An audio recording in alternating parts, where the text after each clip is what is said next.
តែខ្លាំងកាន់តែស្ងៀមស្ងាត់មាត់លែងចេះកំរើ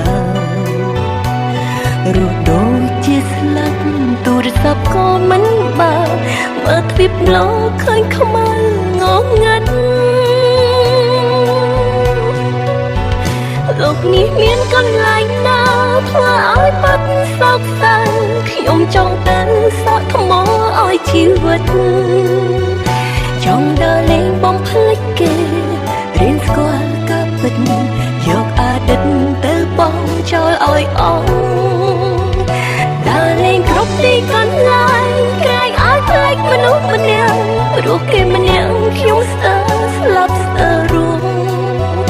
សង្ឃឹមមិនយូរមិនឆាប់លុបគ្រប់យ៉ាងអស់សូម្បីឈ្មោះ